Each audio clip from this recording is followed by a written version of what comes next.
We're live. Oh, we are live, baby. Woo! You're listening to the Podcast Detroit Network. Visit www.podcastdetroit.com for more information. I said, hey, welcome to the Man Cave Happy Hour. I said, hey, welcome to the Man Cave Happy Hour. We're gonna drink a fine whiskey and smoke a really fine cigar. Alrighty, it is time for happy hour. It is the Man Cave Happy Hour. Whiskey, cigars, spirits, and stories that go along with it. I'm Jamie Flanagan. I am Matt Fox. And we are on the road. Round 3 this month. Fight. Oh my God. I'm running out of quarters, man. I'm running out of everything. We're doing a whole lot of podcasting, but we're out and about again. Yes. Out of the studios, out of our cages, out of the box. Yes.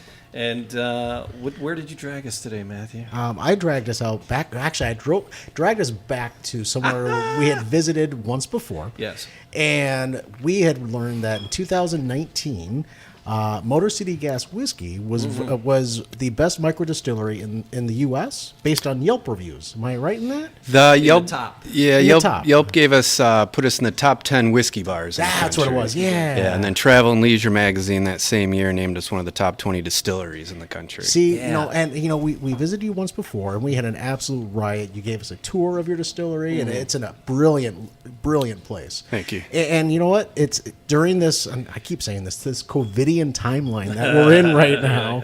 A lot of folks have had to pivot really quickly about how they go about, business. And you being back in the corporate world in your previous life, and then setting up Motor City Gas Whiskey, I wanted to come back and really just kind of say hi for one, because what you do here is just extraordinary, and how you do it is amazing. Yeah.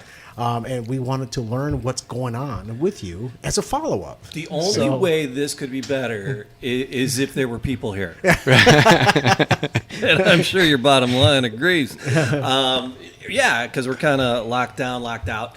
But we're open. You got a great patio going on. I love the patio you have happening, and you're open for carry out, cocktails to go, and all kinds of stuff. Yeah. So, thank you for coming back into the Man Cave with us, Rich. Yeah, thank you Mr. for Rich coming. Lockwood, owner, proprietor. Well, your wife is also a big part of this, too. She is. Yeah. She handles the business side of things. I run things here at the distillery. I'm the head distiller, so I make the whiskey with the help of the staff here, and we just find a way to make it work. Yeah. You always talk very highly of your staff because they're here themselves just as much as you are, just about. Absolutely. Because everyone's keeping an eye on what's going on and making sure it's fermenting properly, and it's because it's, and you said this before, grain to glass, and that has stuck with me for a very long time. Yep. So that's another thing that I truly appreciate what you do here, because it's all done on site. Yeah, that was very important to us from day one. We really wanted that grain to glass or grain to bottle vibe, and I'm a hobbyist turned professional. So I have a very intimate relationship with the products that we make here, and we've got a great staff here on both sides of the house, helping me make the whiskey, but then also designing the cocktails on this side of the house that we sell. And our next evolution from going from grain to bottle is dirt to bottle. So we've recently acquired a piece of farmland out in Ann Arbor that we're calling Motor City Gas Farms. Oh, fantastic. And that's where we are in the process of starting to grow all non-GMO organic grains that we'll use here to process into whiskey. So That's amazing. our first crop out there is going to be a heirloom rye called Danko rye, which originated over in Poland. Oh. And so we're gonna bring back some of those heritage style grains and use them in some traditional whiskeys, but then also some new age exotic whiskeys as well. That's fantastic. Congratulations on the expansion. Thank you. Honestly, that's a big step for any distillery. That was the thing when we were here. You were kind of full to the brim with barrels. It's not a massive place. It's a gorgeous place, and then real estate in downtown Royal Oak. Yeah. Forget about it. Yeah, with a business like this, where you're exclusively whiskey and all of our whiskeys are barrel aged, we're to the point now where all of our whiskeys spend a minimum of 2 years in oak barrels before they're ready, with our oldest whiskeys being about 5 years old right now. But that inventory of barrels just keeps growing and growing, and your footprint grows and grows. So eventually you got to find somewhere else to put them. So that's another purpose for the farm as well. You have to have stuff, in the wings waiting, right? Yep. And it's going to continue to mature in those barrels, and you're just going to get more out of those barrels as time goes on. Yep. What kind of structures are they in there, and how secure are the locks? What kind of structures are they in? Because here, there's a cinder block, brick building, Sure. and it's climate controlled, and it is what it is. Yep. Right, but you get the things down south in Kentucky and Tennessee, and you got those rick houses that are open to the elements. So Yep. what kind of, and that really changes the taste of things. So Absolutely. What do you got going on down on the farm? So it's a very simple barn. I want as much exposure to Mother Nature as possible. So we're not going to temperature control anything. We want lots of ventilation going through that barn because the barrels breathe like we do, and they take on a lot of the terroir of their environment. So, in your structure, you're right, means a lot. I mean, a cinder block rickhouse can impart mineralities to the whiskey, whereas something built out of wood or metal or something else, all of them kind of create different nuances on the whiskeys aging in the barrels. But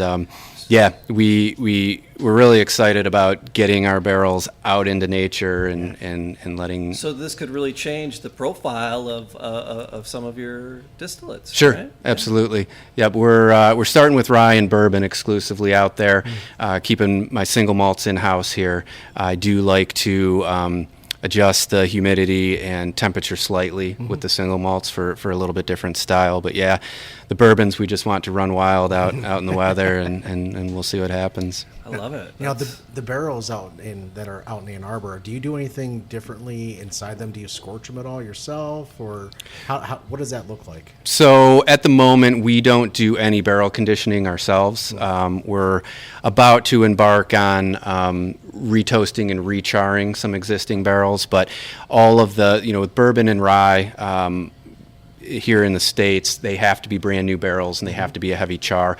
All of those we get from Kentucky. Okay. We let the professionals handle that because there is an art to that, and especially keeping those barrels consistent in the flavor that they're going to produce. There's 2 char, 3 char, and 4 char. Sure. There's like all the different grades of that. It's like it's just me and some.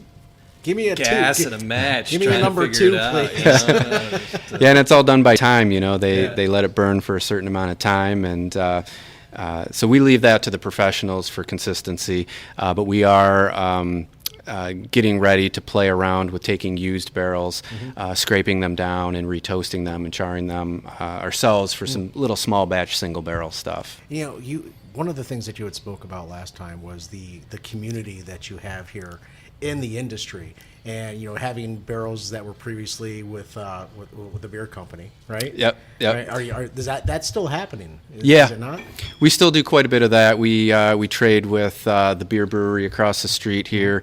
We've got some cideries and meaderies around that we play with, wineries. I mean, we'll play with pretty much anybody. I mean, we've teamed up with Pitmasters before and aged bourbons in a barbecue sauce barrel. So, nothing's off. Spicy no taboos. And that was the thing. That's why we wanted to revisit, because you always have new expressions coming out, a new concoction of some kind. What are the mainstays again? What are the mainstays? So Belly Up Bourbon and Royal Oak Rye are our 2 whiskey mainstays. They're pretty traditional styles. Belly Up Bourbon uses a little bit of rye in the grain bill. Royal Oak Rye uses a little bit of corn in the grain bill, but for the most part, they're pretty traditional styles. They're good sippers, but they also work really well in cocktails. We have a barrel-aged applesauce moonshine that we do for I've had that. Yeah, because I think I got a few snorts from you the last time I was here, and I took them on a ski trip. Yeah, that applesauce moonshine just was amazing. As I'm sitting 30,000 feet in the air and I'm just sipping on moonshine because I could. Shh, don't tell anybody. But Yeah, it's a little sweeter. It's kind of the go-to for our customers that don't like the full strength of whiskey. Yeah. A little lower alcohol, a little sweeter. And then from there, the rest of our list we kind of just have fun with. That's kind of our staple is a constant revolving list of whiskeys with no set rotation. The barrels tell us when they're ready, and we normally have 14 to 18 different style whiskeys at a time. Okay. Again, all straight whiskeys, aged a minimum of 2 years in the barrel, and they all just kind of rotate, and we like it that way because it gives people a different experience every time they come in. Right. You know, one of the things I do appreciate, though, is that you let it age for that 2 years because you can put it in the barrel and leave it for a month and then pour it out and bottle it and say, hey, here's whiskey. Exactly. Right? But you actually take that time to let it age and let it mature and then bottle it or indoor pour it into a cocktail when you feel it's ready. Correct. Yeah. Right? No, the goal here is to get our whiskeys as old as we can. You know, I'd love someday to be able to have a 10 and 15-year-old whiskey to talk about. It's difficult when you're this size because we make whiskey as fast as we can. Sure. But to keep the lights on, you've got to sell some of that to bring the revenue in. So it's a challenge, but we've been doing a pretty good job of letting dust collect on barrels and getting the age up. What about taxes, right? Because I know that's a big issue in Kentucky and Tennessee. Are those federal taxes? Because you pay taxes as the barrels sit. Are those federal taxes or are those? We pay a federal tax and we also pay a state tax. As they sit? And both are significant. Every year as a barrel sits, it's getting taxed and taxed? Yep. So just so they could fix them damn roads? That's right. That's right. It's all on your back. Yep. And Michigan is a fairly high tax rate for this type of industry. Okay. So that is one of the biggest challenges is especially when you get into distribution where you've got the taxes and then you've got the distributor fees and all of that. There is no self-distribution legal in Michigan at the moment. The Michigan Distillers Guild is petitioning for some of those things, but we don't have them yet. Now, you continue to grow your inventory, but then there's a cost to that. Absolutely. Right? So if anyone really wanted to start their own distillery, you really have to do your research and understand the cost behind all of that. Oh, yeah. You can't just willy-nilly, hey, guess what I'm going to do? Yeah. You have to have a solid plan and maybe even a succession plan after that because 10, 15 years later, who knows? Yeah. Right? Because you're going to want to retire one day, I would imagine. Maybe. Yeah. But there's a legacy that could potentially be involved for Motor City Gas. Because last time we talked, you were a brand new father, right? Yep. So how's the little one? How's your son? He's amazing. Aiden, he's 2.5 now, and he's picking up speed, so he's keeping me in shape, chasing him around. You have your running shoes on. But yeah, to your point, I mean, ideally, someday I would like to hand this off to him rather than sell it. I'd like this to be a long-term game for us for sure. See, Aiden, pay attention. That's right. So now we mentioned earlier that we had a couple young ladies from St. Louis on the show, and we were talking, and they were claiming that St. Louis had a lot of micro distilleries going on. I believe Michigan is in the running for having some of the most micro distilleries around. What's making Michigan so good for this business? I think the craft beer movement had a lot to do with that. Not only with helping to, the craft beer is a few years ahead of craft distilling and getting legislation eased up, but they kind of helped that along. And then I think it also helped with consumer tastes because we're kind of in the same boat where, we're promising people a better product at a higher price point, and a lot of people are skeptical to come over and try craft. And I think the craft beer guys, studios. I think the craft beer guys kind of prime the pipe, with consumers for craft distilling. So I give them a lot of credit for the success that we've seen here for sure. Yeah, fair enough. So what's new on the shelf? Is there something new and unique that you got going? Yeah, so we got a lot new going. When COVID hit, we kind of had to lock things down for a little bit, no pun intended. We switched over to making hand sanitizer for a while and completely shut production down. But then, after that, when we had to get back online and start generating revenue again the way we used to, we were trying to decide what direction to go, and we just decided we were going to take it head on. And we decided that we were going to release more whiskeys this year than we ever have since we've been open. So this fall alone, we're releasing 10 new whiskeys, and the final one is going to be tomorrow, which is called En Fuego, which is a tequila barrel aged rye whiskey. Okay. So yeah, lots and lots of new whiskeys out. Some of them have sold out already. We've been getting a ton of support from the locals that come in here and show us lots of love.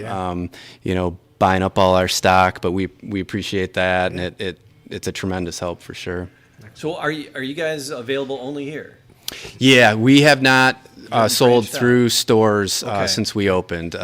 Retail distribution, I can't say it's something we'll never do. I mean, Right. especially with the pandemic, it's something we've been talking about a lot, but Sure. it's never really been our style. We've always liked being the mom and pop shop in the distilling world here locally. I like the word destination. It's a destination to come to when you're in Michigan or you're in Detroit. You know what? You should go and visit this place. Yep. Because they have an amazing process. They have an amazing, flavor, Yep. for what they do. Yep. So yeah, continue that and just kind of grow upon that and see what happens. Yeah. So what about mail order? Are you allowed to? No, unfortunately, here in Michigan, we're not allowed to ship directly to households. Okay. That's another thing that the Guild has been working on. Right.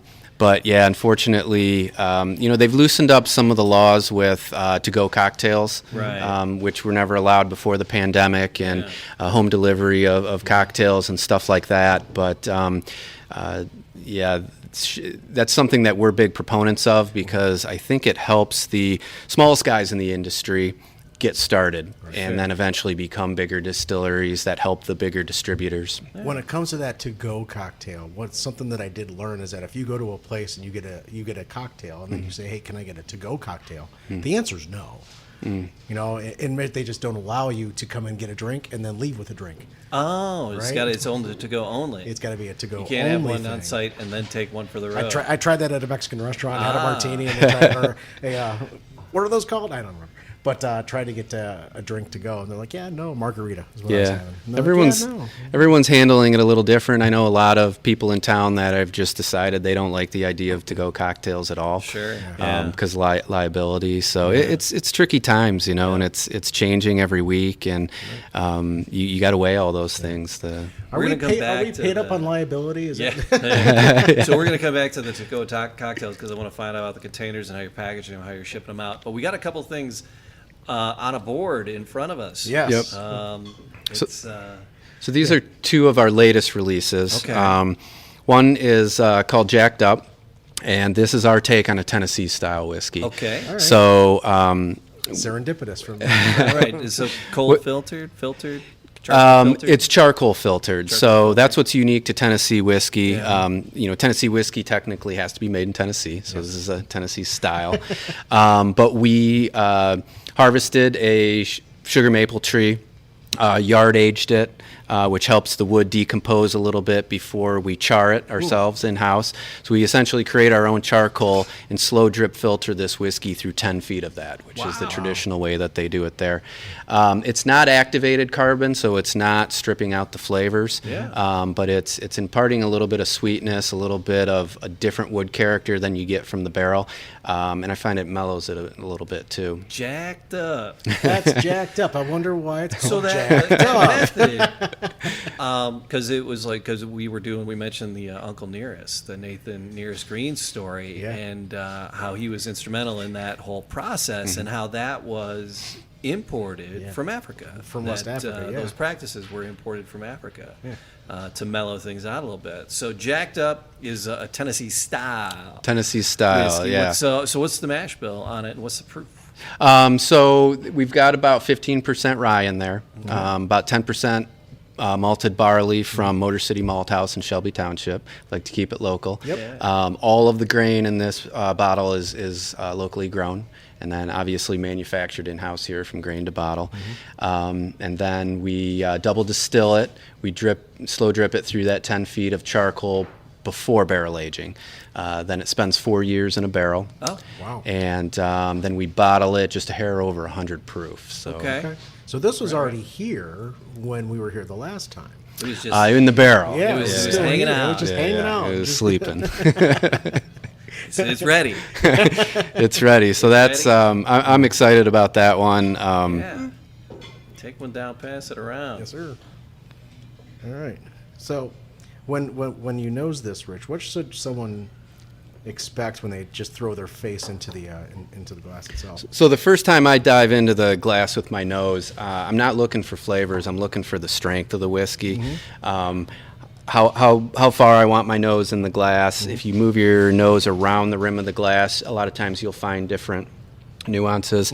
So I'm trying to figure out how strong the whiskey is before I go in there and take a big huff and burn all my nose buds. So, and then the second time that I go in, I'm looking for some top line flavors, and then when I go in the third time is when I'm really looking for more of the details in the whiskey. Right. And I'm looking at everything from flavor profiles to strength to what kind of char that I think was used in that barrel, initial aromas that I get, and then ones that linger after I'm done nosing I it. can hear banjos.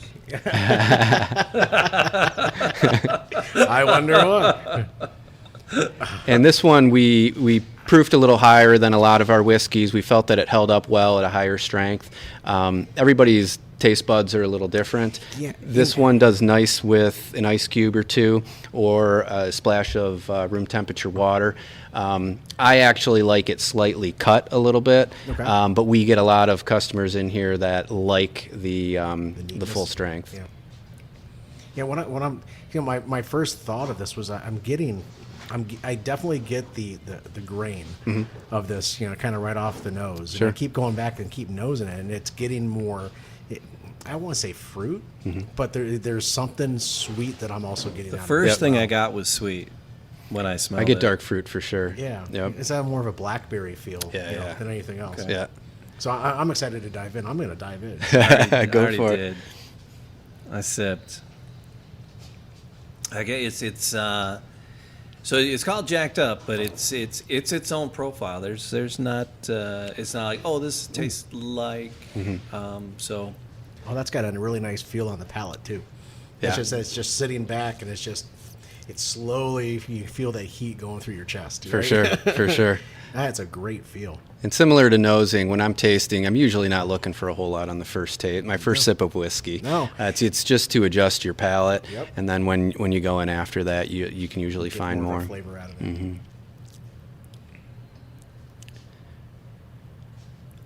Let it sit on your tongue for a quick second. For sure. before- On that second taste. Man, I'm not struggling, but I'm just because I got that nice burn. What's the proof on this? You said it was just over 100. 100.5. 100.5. Okay. Yep. But you can tell on that it's not overwhelming in any way, shape, or form. It's my teeth are still there, right? Because some things you'll taste, and the next thing you know, you can't feel the back of your head. Absolutely. Right, but I wouldn't this- have said, just if you hadn't told me what the proof was, I wouldn't have said it was up that high. Well, Yeah. it's hanging out now. Yeah. It's warm now. Yeah, it's hanging it's out. just that nice warm But feeling. so it's not a like you said, it's not kicking you in the teeth. Yeah. No, the warm is hanging out now. Yeah, it's just lingering. It's coating as Mm-hmm. it's coating your throat and everything. It hangs. Yep. It's just a wonderful feeling. Yeah. Yeah, it drinks a little easier to me than 100 proof. The charcoal filtering probably has a little bit to do with that. But yeah, I get more front of the mouth burn than I do back back end? of the palate. But there's just a warm that's sitting mid-tongue afterwards and just staying there for me. Yeah, Which I like. The burn to me on this one, it evolves a lot in my mouth, and Yeah. that's one of the things I really like about this whiskey. The spice that I'm getting out of it, I'm starting to feel more apple on Yeah, the yeah. spice a little bit, which is kind of strange. But it's just that the spice is right on point. Yeah. For 100 proof, you would think it's more Yeah. than 100.5. Sure. Right? Sure. But that spice is there. Yeah, and it's only 15% rye, which is where the most of the spice comes from. So it's surprisingly spicy for that amount of rye in it. Yeah. It's really nice. Jacked up. Jacked up. Jacked up. So, you had one barrel of this, or how many barrels of this did you do? That's a single barrel, and then we've got another barrel aging right now. Okay. And so I plan typically when you drain a barrel, what's about how many bottles you get out of it, generally speaking? It changes. Yeah, it does. A lot depends on the proof that you bottle it at, fair play, because when yeah. you cut it down, you're going to get more volume out of it. A lot depends on how long you age it, because you're losing to Sure, you get that evaporation angel every year. share, Yeah, but 250 to 300 is typically where you're going to end up with Okay. if you're going with all fifths. So how many did you get out of this barrel? Ooh, I don't even remember what we okay. got on that one. I actually think that this was a barrel that leaked a little bit on us. Oh, okay. Which happens on occasion. Sure. And so I don't think we got a full barrel out of this one. But I don't remember the exact bottle count offhand. Slap-on seal stuff. Which like is the another commercials. which is another stress about aging barrels off site is Yeah. I'm used to being able to monitor Hey everything kids, how we doing today? here. Absolutely. You want to have control. Yeah. Yeah. And it's always your favorite barrels that leak on you. That's just Murphy's Law. Sure. Yeah. I hate Murphy. I really do. Oh man! So you said you have another barrel of this resting. Is it going to rest for another year, or what are your thoughts about the next version of Jacked Up? So the barrel tells us when it's ready. Okay. We go through and we taste the barrels most of them on a regular basis, and we try to make our decisions strictly on when we think that whiskey has peaked. Whiskeys will generally get better with time, but they go through peaks and valleys Yeah. during that. Yeah. And part of the game is trying to pick that barrel when it's peaking. Like I said, there's some instances where you have to pull stuff a little sooner than you'd like to generate a little bit of cash flow. But we usually try to let the barrel tell us when that barrel's, and that's why, when I say our whiskey list has no set rotation, is because we don't know what's coming next. Sure. We're tasting all the time, but we're just kind of waiting for one to tell us it's ready. Hey, I'm done. Yeah. Well, I approve of the Jacked Up. That's I like that one. Yes. Thank you. That was really nice. So you said you had another one out here as well. Yes. So the next one is impeached. So I'm hitting you guys with another overproofed whiskey. So Well, go big or go home. Here we are. so Easy on the man cave, it happens. this one's a step up proof wise. This is a cask proof whiskey, 110 proof. Oh, This is a rye whiskey, a high rye. okay. So a lot of spice. What's interesting about this one is that we aged it with peaches dropped right into the barrel. Okay. So the peaches aged with the whiskey. You did that with the pear at one We've point. got a pear one going like that. We've got a few fruit experiments going. Yeah. And it's interesting because aged fruit delivers a little bit different quality than fresh fruit does. It's not bright and vibrant. It's kind of like an aged whiskey where you get more of those antiquish type qualities out of it. All right, so minimum 2 years. How long has this guy been hanging out? This one's been in the barrel for a little over 4 years. Okay, another. And like I said, 110 proof, so it's a strong one. We didn't load the barrel up with peaches so that it would be a peach infusion. It's a very background note. That I a thought lot it of was people more have to look election for. based than anything else. but No, that's just me. we don't like to get political here. So it's impeached because you have that Peaches in the barrel. peaches in the barrel. Yep. Okay. Is it a little lighter? I know there's not a ton on the glass, but is it generally a little? I can't tell if it's our spotlight shooting Yeah, through the yeah, glass yeah. or if it's... I'm looking at the legs, and it's just coating the glass in a such lot a of nice oils way. in there, yeah. Yeah. And it just hangs on to the side of the glass. And in the such smell, a- I'm just, it's. I wouldn't call it fruity yet on my first sniff, but it's different. It's almost. I would have actually, if you hadn't said it was impeached, and you didn't, if I would have put a floral on it before I put a fruit on it. The nose doesn't remind me of a rye whiskey at all. No. And this is a rye. Okay. It's a high rye, so you'd expect a lot of those typical qualities, but I don't get that. I almost get apricot, personally. Like a dried apricot. Yeah.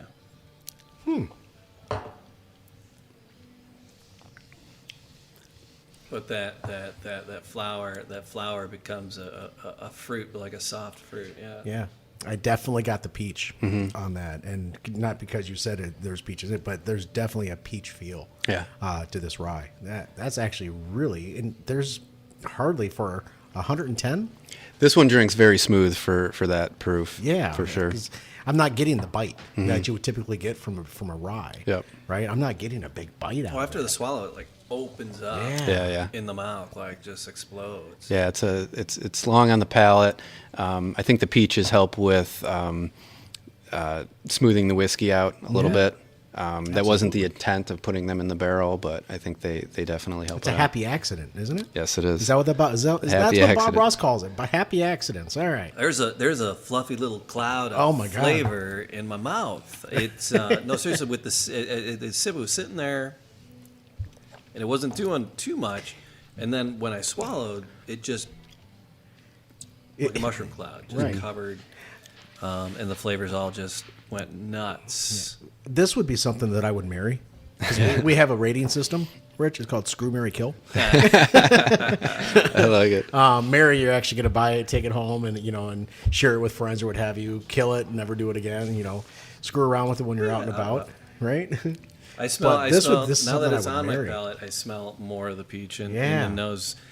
Cindy George checking in on the socials, Oh, and hi, she Cindy. said, I just got in. Where are you guys at again? And what are you drinking? We're at Motor City Gas in downtown Royal Oak, and we're trying some of their whiskey. And this one is called Impeached. Yes. Coming in hot at 110%, but it doesn't. There's not a that- burn. No, to no. it. See, and that's So the thing. it's, You have to be careful with this one if you're at home and you're just watching a couple. You're binging a few shows. So a barrel be is careful with this one. 55 gallons or something? 53 is the standard 53 size, gallons. yeah. And how many peaches roughly did you put in? There was about 10, 30, 100? it was about 2 bushels. All right, it's probably 60. That's tasty. I got to do math now. I can't remember how many pounds that equates to, but it was. I remember 2 bushels of peaches. It was a long time All ago. right, so 2 bushels. 2 bushels. That's a bushel. All right, so a little bushel basket. All right, bushel basket. There's the whiskey word. kicking in already there, That is Jamie? it. That's the 110 proof talking. Yeah, right.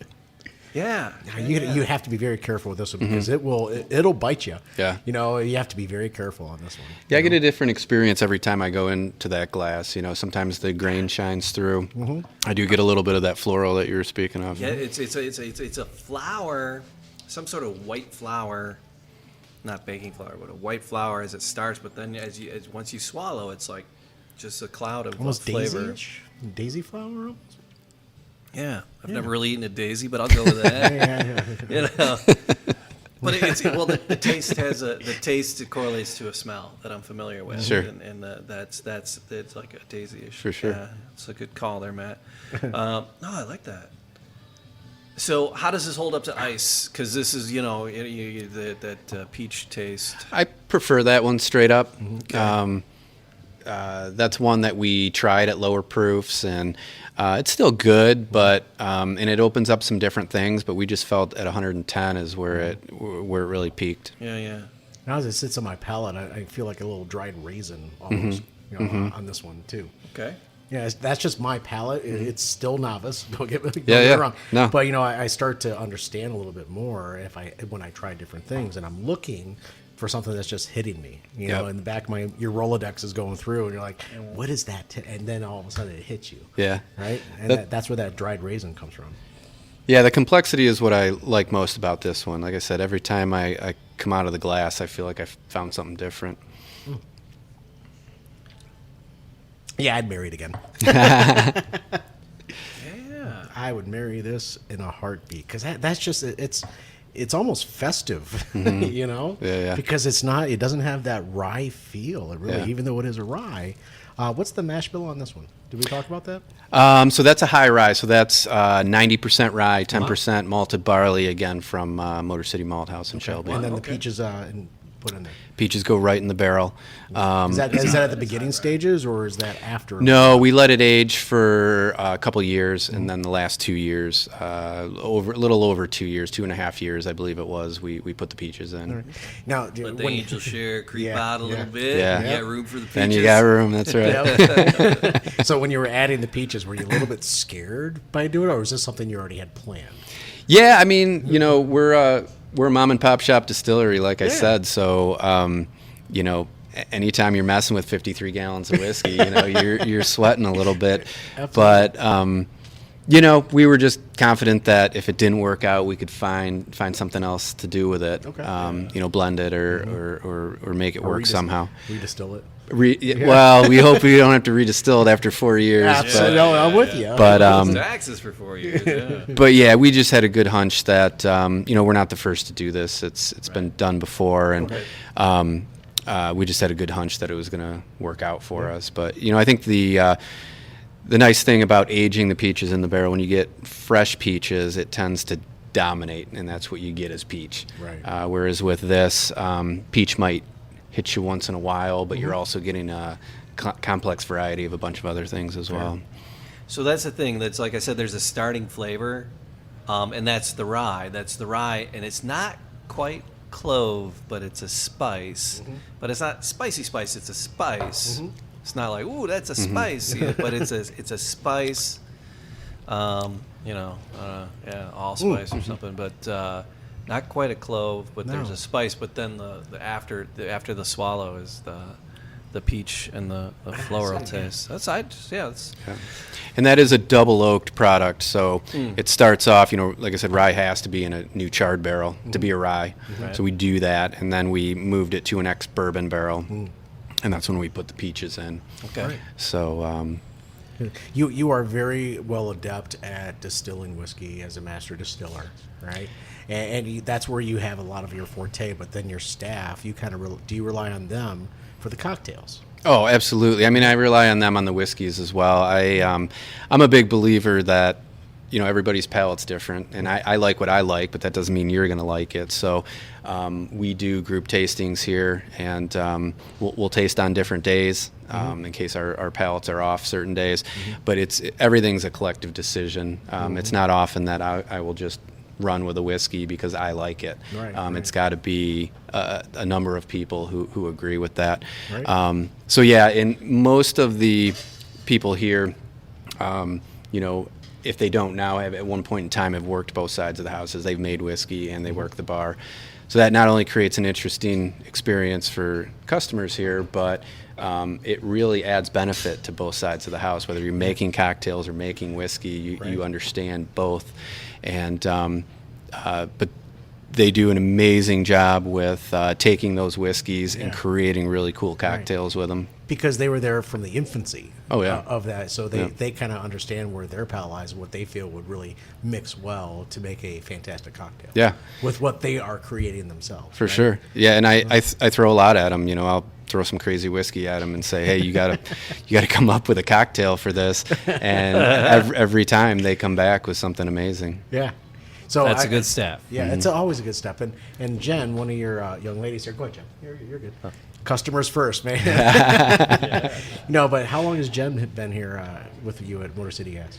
Jen's been here at least a couple years now. Eric, that you met last time, he's been here the longest. He's been here almost since day one. He's not here? He's not. We have to give him a night off once in a while. He's sleeping on the cot in the back. All right. That's right. But yeah, we're a family here, and we've have the luxury of having people who have stuck around for a very long time, and that helps a lot. Yeah. That helps a lot. That speaks volumes to you as a business owner. Keeping your employees engaged, with what you're doing and allowing them to have that ability to just create themselves and then say, hey, not only did I create this, I also made this out of it too. Yeah. Right. So. Yeah, we try and keep creativity live here. You know what I mean? I'm always challenging them to be creative and swing for the fence and go out there. And a lot of times we got to dial things back if it's not working. But we have an incredibly creative staff. And like I said, that helps on both sides of the house. Now, is that something you look for in anyone that walks in the door and say, "Hey, I'm looking to be a part of the team"? So, what does that look like? What is that you're looking for in an individual that wants to get involved? The thing I've found is that it's very, very hard to, from a 1 hour, 20-minute interview, know who you're dealing with. It just takes some time working with people and melding and figuring out if it's going to work or not. I've been incredibly fortunate where almost everyone who has come through here has ended up being a great fit, and that has done a ton to keep Motor City Gas moving along. It speaks volumes about your integrity at the same time. So, thank you. Yeah. For what you do. No, thank you. We try and keep it family-like here and keep it loose and fun and creative, and I think that helps and shines through in the products that we serve. I would have to agree. Yeah. I'm looking forward to the summer and the extended patio, because that wasn't there before. That was an adaptation for the crazy world we're living in. Is that going to stay? Is that a plan to keep that? I hope so. That was something that the city gave us. Okay. The city of Royal Oak has been amazing at helping us through this pandemic, and one of the things they did was allow us to use that to take our seats inside and move them out, and we really appreciate that. I would love to keep that patio going, but we'll have to see. As I drove by, I'm like, ooh, patio action. I go, this is a little chilly tonight. It's about 34 degrees outside today. Yeah. But you got space heaters and stuff out there, so if it's a mild 40s or 50s day, people could hang out. Yeah. We don't open it every day, but if we get a warm streak, we'll open it up. We got some heaters out You there. must have had an amazing November. Yeah. Yeah, that was pleasant. COVID has just it's been crazy trying to keep up with everything, and I got to give more props to the staff. They've been great at being nimble and adapting literally every week. As we've been sitting here recording, customers are coming in. People are coming in and buying stuff. Jen is running back and forth and mixing stuff up and bagging things up for folks. And almost everybody who comes in knows the staff here, and you can just tell when they're talking to each other that there's a friendship that's been developed. No shushing allowed. Bottle two, even better. Nice. You had to go take it to the brewery and come back.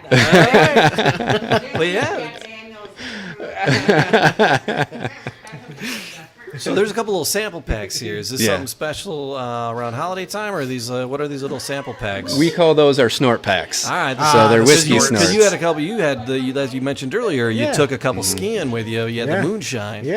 So what are the little snort packs? Yeah, so we've got little 6-packs, and we usually pull them out during the holidays and then around Father's Day. Okay. And they sell like crazy. It's just 6 different style whiskeys that we make, and we have fun with it. Sometimes we'll do throwbacks where they're all whiskeys that we don't have anymore that we made in the past.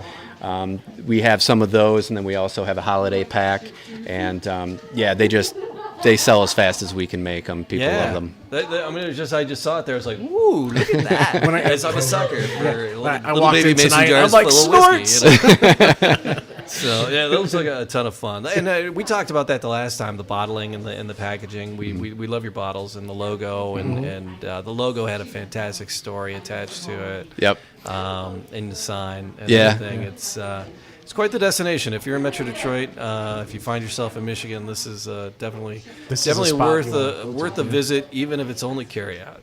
You can get yourself a little snorts, and those are airport safe. You can take them on a plane. I've tried it. Yeah, I have too. Perfect. There you go. I took a big bag, Ziploc bag of them, and the TSA looked at me and saw that it was gas and just let me keep going. So for sure. It is flammable, sir. Take your shoes off, but you can take the gas. Yeah, you can take the snort. All right, but so as we were saying, people were coming and going, grabbing cocktails, grabbing bottles. Jennifer is doing an amazing job and entertaining everybody as they pass through. You are doing carryout, right? The state is allowing cocktails to go. Yep. How are you packaging those and getting them out? Or do you do like a big batch and have them ready, or are you doing them, as they call them? Yeah. Excuse me, made to order. Yeah. So we're doing a few different things. We've got cocktail kits, Okay. which are kind of do-it-yourself. So with the kits, you get a fifth of whiskey, and you get all the mixing ingredients, everything except the barware and glassware, but you can also purchase that here. Okay. And that's something that you take home, and in a couple easy steps, you make your own cocktails. Then we're also doing bottled cocktails, which are premixed cocktails put in bottles for lazy people like me, so you can just pour it over ice. That's it, man. so I look for those. I look for those. And then additionally, we also do individual cocktails to go. So Jen will make you up a Manhattan or Old Fashioned. We put it in a small cup and seal it up, and so you can just buy a one-off cocktail to go and take that home as well. Now, does Royal Oak, do they allow folks to kind of walk down the street with, We do not have social districts Okay. yet. I've heard some discussion about them, potentially creating some, but Yeah. at this point we don't. You gotta wait till you get home. Okay, Right, fair right. enough. Darn it. Theoretically, with you. So So what are some of the cocktails? Because you said there was one that you're just gonna launch, and we're gonna get a little preview of it here. Yeah. So once Jen comes back, I'll, Yeah, she comes. She's grabbing they're some ready ice for their cocktails. They're getting thirsty. They made short work of that 100 proof whiskey. So yeah, we've got a whole menu of both cocktail kits and bottled cocktails, and kind of like our whiskeys, they're constantly rotating to keep things fresh. Okay. And we've got some new bottled cocktails coming out that we're really excited about.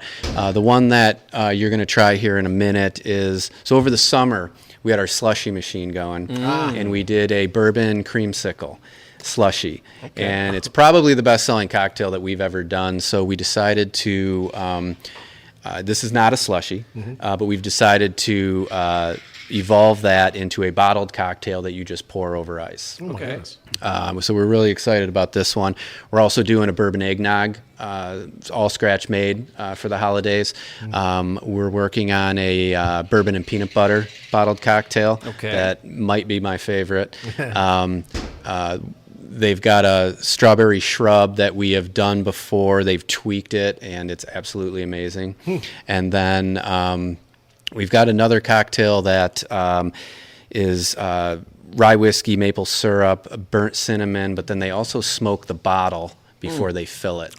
And that one I don't have ready for you to try today, but all of these cocktails are coming out within the next few days. Jen, can you bring the bottle over? Can I trouble you to bring the bottle over too?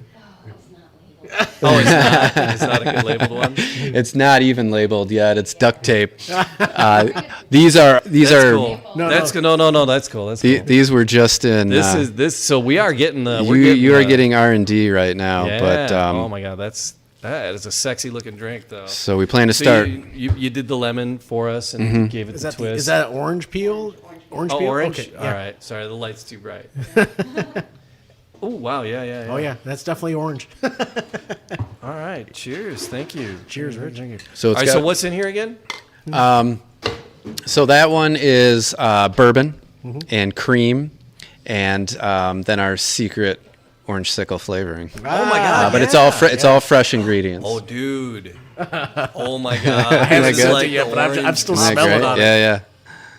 What do you think the proof on this is? We're still R&Ding things, so I don't know, but it is a stronger cocktail. I'm guessing that that one's around 20%. That's not a cocktail. That's a dessert. Is what That is, Oh, yeah. dude, seriously, that is. I think that it's tastes just exactly like the orange creamsicle popsicles you would have. Absolutely. Yeah. I am just Wow. lockstep. Absolutely. That is And that's- really fun. that's what I mean. I asked for a bourbon cream, and they came back with that, and it's probably the best selling drink we've ever done. Wow. All right. So if you're, again, in the Metro Detroit area, you need to stop in here. No, this is. If you're in Royal Oak, you need to stop in here. I'm just saying. Look at Holy that. crap. That is a step or two beyond. This beyond is amazing. that dessert cocktail that a lot of folks will look for, right? Yep. You know, Yep. when they're out and about, they're at after a big dinner or steak or chicken or what have you. This is a proper dessert. When the weather's cold and you're tired of a pandemic. Yeah, absolutely. Wow. This is even fun for the winter, though. Oh, I mean, yeah. it's this is fun, cuddled up, and it'd be a riot in the summer. It's nice and fun for the I don't think you can put a season on this. Yep. When you go in for a sip, right? You're always going to get that orange because of the way that you guys put the cocktail together with the orange peel and everything. You're always getting that orange every single time. Yeah. And that I cannot taste the alcohol in this, and that's what's so incredibly dangerous. Yeah, and about it's a strong this drink. It's not a I wimpy wouldn't drink. know. I honestly wouldn't. After about 3 or 4, Sure. we'd have a different conversation.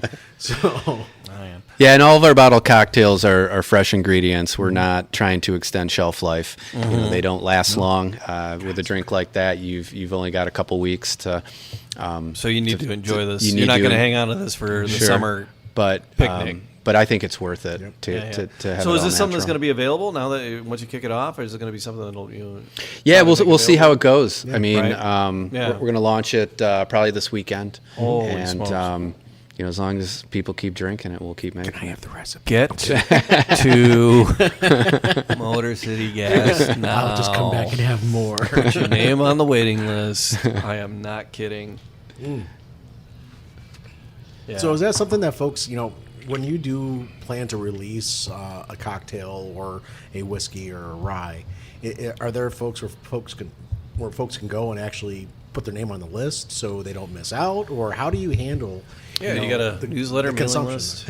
Yeah, during the pandemic, we're short staffed. Things are crazy, so we haven't been doing any sort of wait list. It's just been First kinda come, we first get serve? first come first serve. We give people a heads up, and it's right now it's just all hands on deck trying to keep the boat going in the right direction. So, but our customers are used to that when they come here. Everything is first come first serve, whiskeys and all. So, yeah. It's a limited time only. But I have a feeling that one's going to stick around because I think it's going to be a hit. I think you should. Yeah. It's just. And I'm super excited about the other ones too. The bourbon eggnog is amazing. The peanut butter and bourbon. You said that was your favorite. Why, yeah. What makes that? I your was favorite? skeptical because of the whole screwball thing. But Eric was the genius behind that one, and he kept pushing it and pushing it. I said, "All right, fine, I'll try it." And then once I tried it, I was like, "Holy cow, this is amazing." So I think that one's going to be a hit too. Excellent. See, I'm not on peanut butter. Yeah, I'm not a a peanut butter straight guy. whiskey guy. So, But No, it's not. No, it's not a screwball. It's just I'm not down with peanut butter. Oh yeah. As people go, oh, you gotta. And it's like, saying a word. well, what's the thing? I hate pickles. I hate. What happens if a pickle shows up on your plate? I'm allergic. I break out into hissy fits. So, but we're at a bar and boozing it up I was with Bob and Dave. And Yeah, we're at like yeah. some obnoxious karaoke bar. Pickleback. The owners of Podcast Detroit, like, let's do shots, and I'm like, that's your mantra. And so they're like, oh, you do this, then you do this, and I'm like, okay, so I do that, and then I do that. That second that one? was it was just pickle juice. Oh my god! I gagged and I just spit it right back out. It was like horrific. And so there's a few things that I'm not down with. So it's like you're like going peanut butter, and I'm like. Don't make a scrunchy face. Don't make a scrunchy face. Don't make a scrunchy face. But Matt's down with it. Matt'll try it. I'll try anything once. That's it. I might try it again if I like That it. explains college. Hey, you're not wrong. Spot on, Jamie. Spot on. Excellent. So, All right. Rich, I cannot appreciate the time you've afforded us. I know Thank you. you're incredibly busy. I appreciate you guys coming out. But we just really, really enjoy what you do here. Oh, thank and you. how you do it and the way you go about it and just your knowledge. Thank you. So thank you for sharing with us tonight. Yeah, Oh, thank you, guys. It's a jewel in the city. I mean, not just Royal Oak, but it's the Metro Detroit area. It's something people should do. You got to go to the cider mill. You got to go to the zoo. You gotta go to Motor City Gas Whiskey. Motor City Gas. You got to make it a stop for sure. Absolutely. Yeah, and hopefully we'll be all back open for service here soon. I got your back. In the meantime, it's just carry out. Just MotorCityGas.com, is that? MotorCityGas.com. We got our menu up there, and if you want to learn a little bit more about us, we're also on Instagram, Facebook, and Twitter. So whenever we pop new whiskeys, we blast it out on all that stuff. Awesome. That you do. All right. Well, gentlemen, thank you, and cheers, right? Cheers. Cheers. Thank you, guys. Yeah.